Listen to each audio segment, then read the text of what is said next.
solutions provider, we are committed to an ambitious and solid strategy.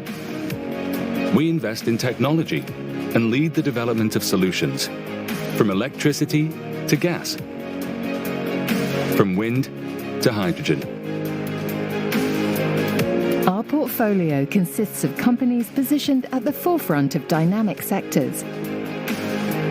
Our way of success consists of high performance through excellence and advanced technology, and by implementing a responsible business model. We have set our course for a sustainable, low-carbon future. Our world is changing. We are ready.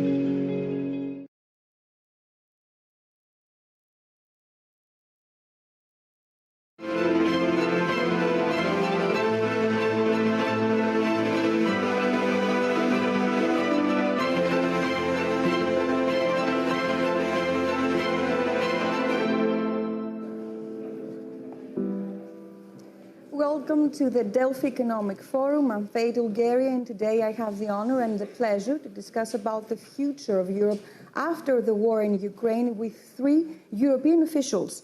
The Federal Minister for the EU and Constitution of Austria, Caroline Stadler, the alternate Minister of Foreign Affairs of Greece, Miltiadis Varvitsiotis, and Vincenzo Mendola, the State Secretary for European Affairs of Italy. Hello, it is an honor to have you all here today with us. The topic we're going to discuss today, the future of Europe after the war in Ukraine, is a topic that concerns and worries almost every European. Before my questions, I would like to give 5 minutes to each one of you to present your positions, and we're going to take it from there. Mrs. Stadler, please, you have the floor. Thank you so much. And first of all, thanks for the invitation and a very interesting topic, because I think that's the topic all citizens of the European Union are interested in. We all agree that since the 24th of February this year, everything changed. Nothing is like it seems to be unless that date. And this will really mark a change in European history. But it's on us to react in an appropriate way. And I have the impression at the moment we are facing such a rank of challenges that we should do everything at the same moment. And for that, I'm rather, to be happy would be the wrong word in these times. But I'm confident that we can really face the challenges and do things that we can face a better future in the near future, because we started discussing the future of Europe already 1 year ago. And this was timely to start the discussion. At the moment, we are seeing that we are already living the conference on the future of Europe. We agreed only a few weeks, 2 weeks ago, on the strategic compass. We have to create our architecture on defense and security policy completely new. We are facing challenges we never thought that we will see in the 21st century. And for that, it was good to already include all the citizens. But now we have to make decisions. We have to reduce our dependencies of energy regarding Russia. We have to create a common system regarding security and defense, not only in cybersecurity, but also in ordinary war like we are seeing now in Ukraine. And we have to take the citizens on board. We will face a lot of challenges in the next weeks, months, and I am an optimist, but I would say in the next years. We are not sure what will come, but we see there is a high inflation. We see that we have to prepare people to be flexible also in reaction. And we have to take them on board when it comes to the sanctions, because I think they will last for much more time than we are seeing it and thought they will from now on. So what I see and what brings me to a positive end of this first 5 minutes is that we are facing unity now in the European Union I never saw before.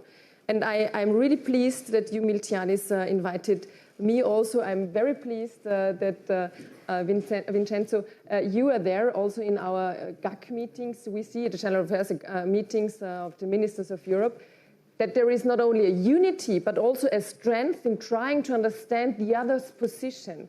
And only one last example. If we are discussing sanctions from time to time, and again and again, the gas and oil embargo is coming up. And in the meantime, it is so clear for everyone in the European Union that there is not an option to have an embargo while countries, and I'm talking also of Austria, are dependent on gas, on the example of Austria, of 80%. So what I feel now is this common sense in facing the challenges together, finding solutions. They will harm us, out of question. They will harm our citizens. But we are doing it together, and I think then we can really succeed to build a better future. Mr. Vavitsiotis, please. Well, I think that the European experiment is actually growing and becoming even stronger during crisis. And I'm not going to discuss about how we are dealing with Ukraine, but I'm going to say how we actually dealt with the COVID crisis. We brought together a European vaccination plan. We brought together one super weapon to defend our economies and our common currency, the Recovery and Resilience Fund. We actually agreed on how to circulate in Europe with a digital certificate, and we put together a lot of coordination in order to open and close on an appropriate way and in a timely manner with the other member states. And this made us stronger.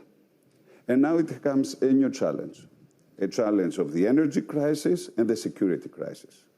And regarding the energy crisis, which is maybe the thing that actually affects our citizens more and our economies more than anything else, we are discussing for already, I think, 9 months on how to deal with it. The economists were predicting that it would be an effect that it would actually peak during the winter time and then it would de-escalate, and this was the original prediction.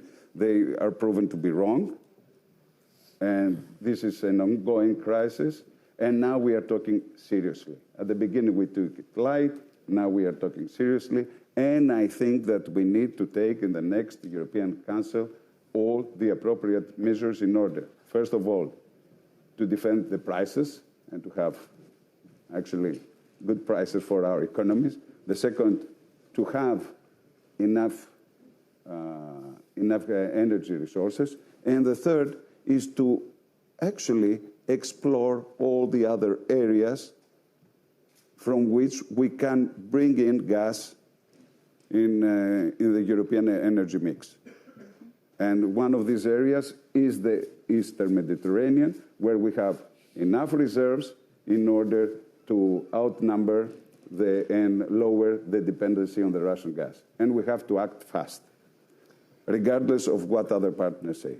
The final point, the unity we have shown in imposing the sanctions and the coordination and the work that has been done prior to imposing the sanctions was actually applauded by the international community and also brought a response from the Russian side that they wouldn't expect so many things to be agreed in so little time. But this is not the end of the history. I think this is the beginning of the history. Caroline mentioned the strategic compass. I think we have to do more. And we have actually to do more. In order to do more, we have to invest more. Germany took a gigantic step, and we have to facilitate the investments on defense by actually not taking them into account when we are talking about the debt and the deficit, because we have to act fast in order to build up our capabilities. Mr. Amendola, please. Yeah, first of all, I appreciated a lot what Carolina and Miltiadis mentioned. That is the mainstream of what we discussed in the last council, in the last General Affairs Council. That is the sense of unity in front of the troubles that we lived in the last 4 years.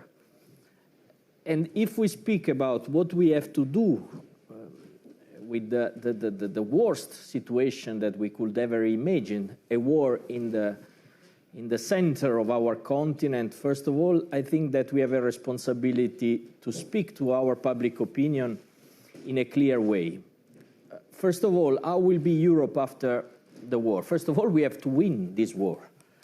And when I say win this war, means explaining to our public opinion what's the main issue that we have in front of us. You remember that 3-4 years ago, before COVID, the idea of Europe was a fragile continent with democratic bases that were unsuccessful, useful to deliver the decision. And this rhetoric of less democracy, less freedom, and more authoritarian system could have been more helpful to address all the problems. You remember what was the discussion when Putin made this interview on Financial Times. Liberal democracy is useless to address the problem that we have. So first of all, the center of the resistance that we have to have it in front of us, supporting, of course, the Ukrainian presidency, is to address this point. We have a battle also on value. What does it mean, liberal democracy? Or what does it mean for our people to defend the mainstream of our experience? In this sense, the unity that we are showing is a wonderful occasion to overcome problems that we had in the past, to give a clear dimension to this word strategic autonomy. We discussed many times strategic autonomy. It's a wonderful slogan, but we have to put inside this slogan also clear dimension of unity on energy, unity on migration, solidarity system in terms of security mechanism. We have to also to address defense and security. We have to address the governance in terms of economical development. We have also to address our global role, because for many years competitiveness was within the continent, while nowadays we have to compete in terms also trade, in terms of global legal standard with other global actors like China, like United States, like all the countries that are surrounding our continent. So when Miltiadis and Carolina were speaking about unity, they are speaking about a new track that we started in the last year, COVID, the economical recession, and then the war. That is the main big point that we have in front of us. Europe was built up on stopping, ending war. And nowadays we know that this concept of war that is surrounding us on the eastern border, but also on the Mediterranean for many years, is something that has to move a new step of integration among ourselves. So we have to win this war. We have to win this war in terms of value, in terms of defending our idea, because this is the main idea of the European unity that is under discussion. When you violate the sovereignty of a country, you are violating, of course, the international law, but you are also violating the idea that is currently we brought after 1989 in terms of enlarging the European perspective and defending the liberal democracy. So unity, strategic autonomy, global role of European Union is what we are building all together, and I think that among our work, among our work that we do regularly is not just putting together documents, but we are basically moving in a new direction, the European integration. So it's a tragic moment, but it's also at the same moment something that can move. It can make, especially for our public opinion, for the European citizen, something that changed the perspective for the next years.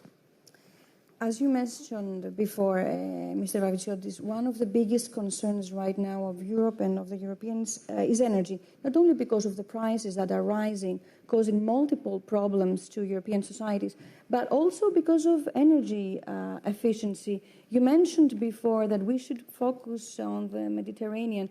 Which do you think can be the fate of East Med pipeline, for example? Well, let's not focus only on the pipeline, because there are several ways with which you actually make use of this gas that is there. The thing is that we have invested, and we are keen on investing more on renewables. That ultimately, that is the goal, and we should actually focus on the goal, because it's not only good for climate change, but it's also good for our economies. At the end of the day, the renewables are going to be the cheaper resource of energy. And it's going to actually make us stronger because we are not going to depend geopolitically but by any provider. So this goal we should stick with. The other thing is that definitely fossil fuels, they are not going to be obsolete in 20 years or 30 years. We are going to make use of fossil fuels. And these fossil fuels should come from all the possible resources and areas, either from the States, from the Gulf, and of course of the immediate neighborhood, the Mediterranean neighborhood. And through that, we should engage more and more the North African countries into our European economies. We are looking far away in China, we are looking far away in South America, but in our immediate neighborhood and the underbelly from which we actually rely for our security is the Mediterranean. There should be a mix, you're saying, so they're not big dependencies. I think that we should increase also the possibility of bringing in gas or electricity from the countries of North Africa. This is happening from Algeria to Italy through a pipeline. There is the Libya perspective. There is the East Med perspective. There is Egypt itself that actually can be an electricity provider apart from a gas provider. And, of course, what we have to do within the Union is to build up the networks. Because what we have realized is that every country has a different energy mix than the other. So there isn't one solution, one that can fit all. And because we have so many differences in our energy mix, that shows that there is a need for more unification. And in order to do that, you need to build up the grids.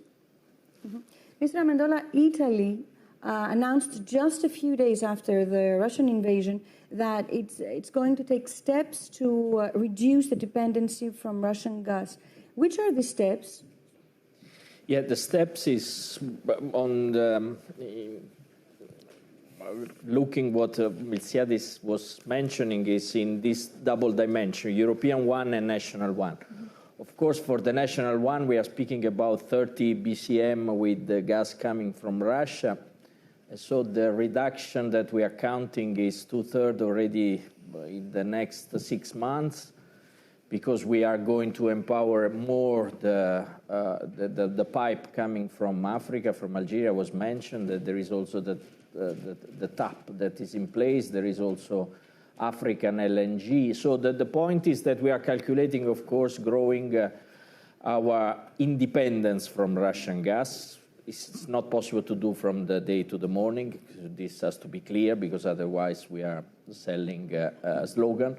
What we have to do is planning, because we need, first of all, a diversification of our sources.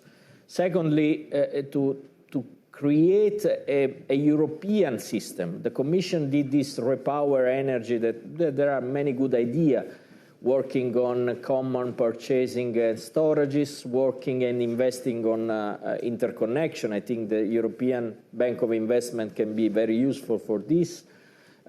Creating a common energy market that protects the strategic autonomy of the European Union.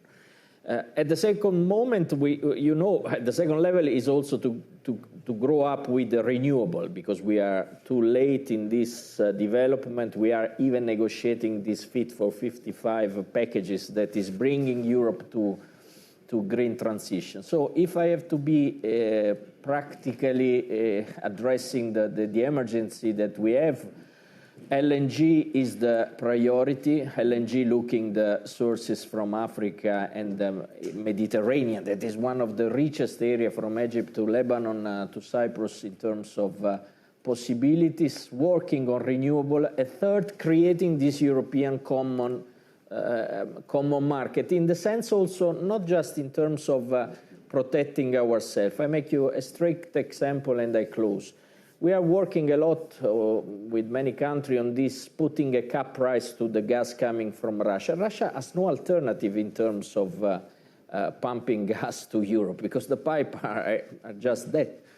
And so we are discussing that every day we give almost €1 billion to Mr. Putin to deliver the war in Ukraine. and we are not able altogether, 27 countries, to negotiate what's the level of increase or paying the bill to the gas arriving from Russia. Why I'm mentioning this? Because it's a new birth, this European Union energy. And so it's a new birth to create a market where all the different energy mix, because there are some countries that have nuclear, some other like our no, but we have to create an architecture in terms of solidarity and also in terms of reaction to the global actor, while, like in the case of Russia, are using this money for delivering war all over the continent. So this fields is a new birth, is something that is very intensive. We have to be pragmatic, we have also to be ambitious, and between Italy, I think Greece and Austria, there are interconnection for the future. You will see that we are going to be the most useful for the future of this European energy, because it's working, this production and delivery is working and is going more in the southern dimension. So we are going to plan also a door to the European Union. Just the last mention, Miltiades is right. We have a sister for this project, for the Green Deal, and the sister is Africa, where we can exchange our technological capability in terms of renewable energy, supporting the resilience and the growth of the country, not just the Mediterranean, but also going farther, and to have an exchange in terms of climate neutrality that is the object for 2050, and also having this global projection that we needed for our continent. Mrs. Sadler, we're discussing about energy dependencies, which is, of course, a major issue, but there are other concerns as well. For example, for global chain supplies, we have great dependencies regarding raw materials. What do you think about that? Well, first of all, I would like to second what my colleague said. We have to use all the sources to be less dependent on Russian oil and gas. And we are doing already a lot within the European Union. I would like to remind you that we concluded already in a common purchase of gas so that the prices can be kept a little bit lower than they would be if every country of the European Union is buying gas and oil by themselves. Secondly, I fully second what Vincenzo mentioned. We can't do these changes from one day to another. And we should be really realistic and also honest to people. A CEO in Austria told me a few days ago, he said, worse than expensive gas or oil is no oil or no gas. And it's a matter of fact that Austria is dependent as a landlocked country. Mare Nostrum was in former days. Now we are having a good cooperation with Italy. No, but jokes aside, we don't have the opportunities that other countries with the sea have. So we have to face these things. We have to prepare people that the challenging times will come. And they won't be over in a few weeks or months. And on the other hand, we have already the discussions on the strategic compass. So, for example, the European Chips Act. I think that's really something very important. On the other hand, again, here we have to stay realistic. We cannot substitute everything which is coming now from China, for example, even if we are facing now a dependency which is not convenient for us. So what do we have to do? We have to plan. We have to be smart politicians. And I'm catching up with the last panel when I heard that the politicians are becoming less and less smart. So I hope this is not for the present ones. We are trying everything to be smart and to cooperate. And the most important thing, and this I would like to tell you is happening, is to keep the unity of the European Union. But this is not coming along without discussions. And it's like in a family, where you have the most intensive boundaries, you have the most emotional discussions. This is okay as long as you keep the unity for the outside. And we as the European Union can be a global player when we are keeping and if we are keeping this unity. If we are preparing people, and I'm talking to you also, preparing them that things are becoming more and more expensive. If it's not the thing from China, then it will cost a lot more if we are producing that in Europe. That is a decision we are taking, but we have the need, and that's what I tried to mention in my first statement, we have the need to bring people on track, to keep them on track, to go in the same direction with us, that we are not facing situations like we are facing at the moment. This will be a little bit difficult to explain to people, as you understand, because the problem is very present, is now. Mr. Papatziotis, let's go to foreign policy and security. Are there any lessons to be learned from the war in Ukraine? Do you think that this invasion is going to be a turning point for Europe? Definitely. The 24th of February was the 9/11 of Europe. This is obvious. Everything had changed in terms of architecture. And the biggest change has happened in Germany, actually. Germany changed its direction 180 degrees. What we have has been a policy of appeasement of Putin, Putin's ambitions in playing a role in the greater region has come to an end. And we are open in defending values, not actually confronting directly on the ground, because we are not combating, but definitely defending the values of sovereignty, the values of liberal democracy, and the value that a country and the people of a country, a nation, may decide with whom they will align and with whom they will march in the future. President Zelensky is now talking to the Greek parliament.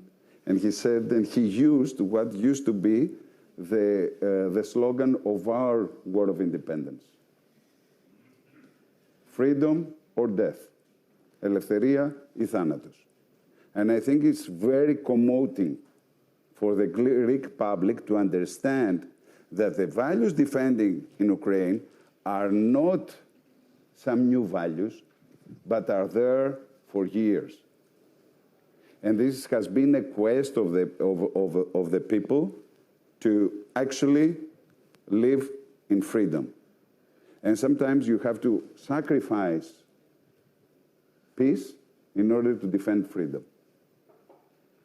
And this has been actually the case for our nation, but also for other nations as well.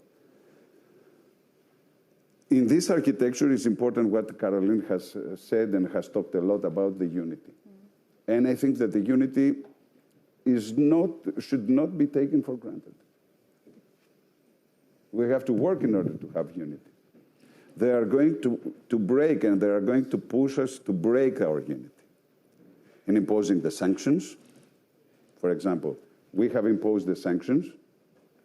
Other partners are not imposing these sanctions and making a profit, actually, of the sanctions, like Turkey, who is welcoming the oligarchs to bring their yachts in their Mediterranean ports and facilitating probably some of the exchanges and the payments that should be done, and also facilitates the incoming and outcoming tourism especially outcoming tourism from Russia through the Istanbul airport.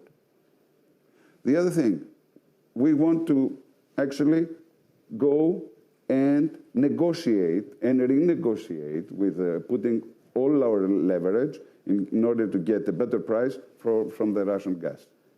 And we had yesterday an announcement, I don't know whether it developed, from the Hungarian finance minister, that he was willing to pay in rubles for the gas that Hungary is importing. This is a break in our unity.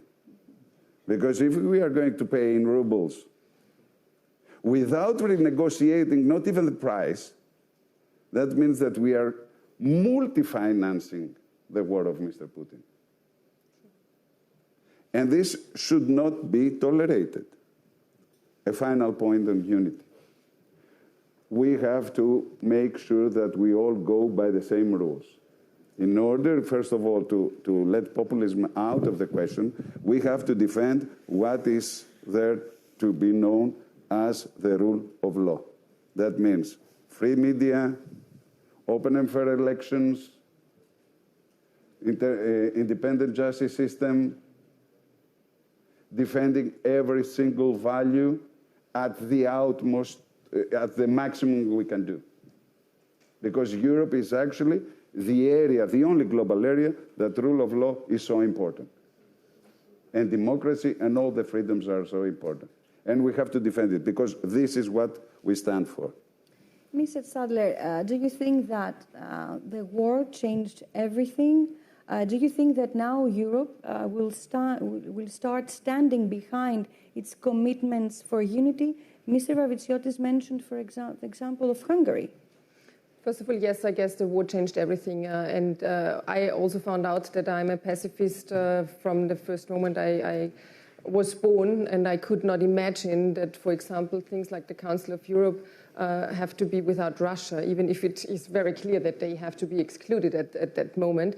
On the other hand, millions of people are having not the opportunity to lodge a complaint or an application to the European Court of Human Rights. That's a tragedy. So yes, this war changes everything.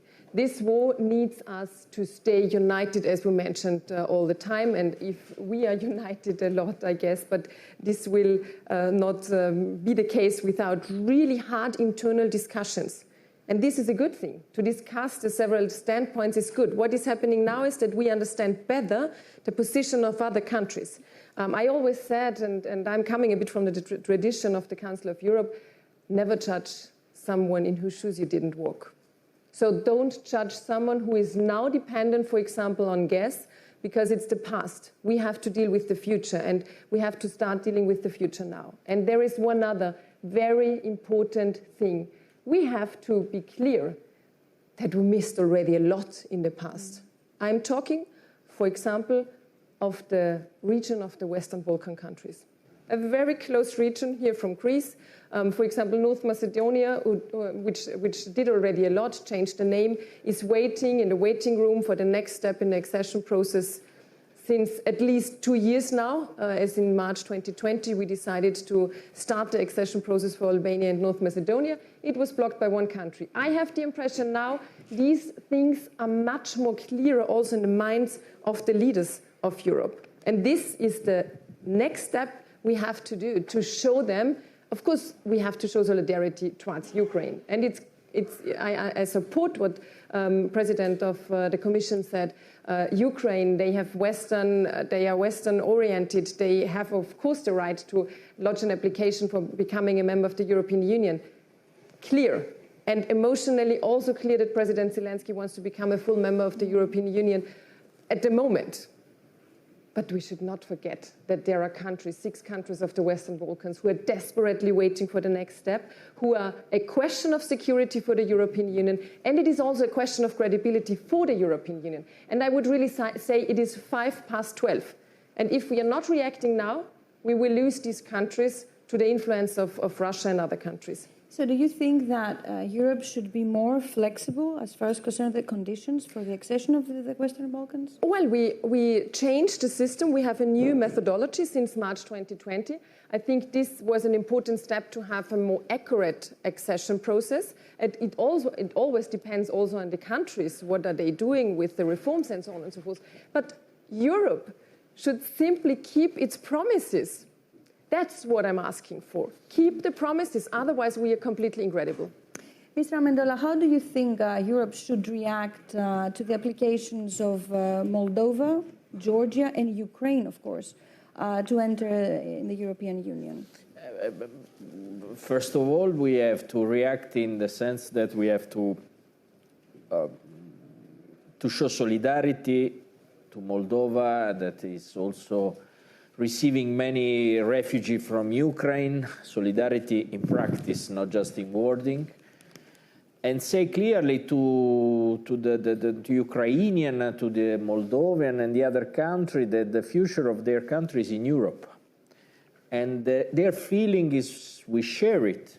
And the process that we want to open in terms of candidacy will bring to, of course, a procedure that the Commission will present us to have just one family. But Carolina, she's right. I mean, the enlargement is not just a treaty procedure, bureaucratic, let's say, way. It's also a geopolitical view. And the delay that we are having in the Western Balkan is very curious, to be diplomatic, in the sense that we discover now, imagine if in 2004, 2006, we were delaying the entrance of all the former Soviet bloc, I mean Poland, Hungary. Imagine nowadays what could have been. So at that moment, of course, the treaty procedure was shorter because there was a geopolitical point of view to unite Europe. And nowadays, the southern eastern dimension should be united for the same geopolitical reason, in order to avoid influence in the region coming from external actor within the European Union. So it's complex, yes, for sure, because enlarging so much the European Union will mean also to discuss how we rule the European Union in terms of decision-making process, in terms of unanimous veto power from the different countries. But this is the political destiny of our community, to unite the continent, to unite the differences, to help the differences to come in a different way. For sure, Miltiadis was mentioning the disorder that we are living nowadays. We have a culture, Europe is the basic idea is the liberal democratic, let's say, architecture that means freedoms, means process also of discussing, when we have the discussion on the rule of law in Europe, is not so easy. But this is a process that historically helped the country to move and to change. We know that nowadays it's not possible that this idea will be shared with other global actors, mentioning China, mentioning Russia, mentioning Turkey. They have a different political and constitutional, in case also changing constitution, that will bring in another way. This means that the idea that we had 20 years ago, that the liberal democracy will be all over the world and will be the mainstream of the political, let's say, landscape, doesn't work anymore. But this doesn't mean that we have to give up from our value. And especially in our continent, the social protection, the liberal democratic issues should be also the elements where we base our enlargement process. So to be concrete, the feeling of joining the European Union from other countries, the previous one and the new one, should be reflected in a political way. Then there will be also the procedure based on the treaty, for sure. But first of all, we have to, if we want to, in this new global disorder, to be a global actor that has an idea and is, let's say, brave and also not so humbled of our idea, we should also politically answer to this question and to move ahead. So for this reason, I think that the Commission should present a project and we have to clearly analyze. But the main message nowadays to Zelensky, to the Moldovan, to all the countries that belong to liberal democratic future and vision in this chaotic world is yes, you are part of our history, and especially you are part of our future. That is something that we believe. Keeping in mind that we're running out of time, Mr. Vavitsiotis, is this a good time for enlargement? I fully agree with what has been said for the Western Balkans. We are going to lose, and we are going to lose big if we don't move fast. There are countries that are waiting at the doorstep for more than 2 years. Yeah. Serbia is waiting 15 years. Yeah. It's important to see with whom we march. And our Prime Minister has done a lot in order to soften, and we have done a lot to soften all these objections coming for North Macedonia. I think it's important that we should give it a green light. The situation in the country is fragile in terms of political results. We have to keep, as Europeans, we have to keep one thing alive, that the European ballot is always a winning ballot on every single election. And we have to make it sure that this applies in our countries and also to the countries that are affiliated with us. Otherwise, this European flag will not mean so much as it means today. Thank you all for this discussion. I think we covered some very basic topics. It was very interesting. And thank you for joining us.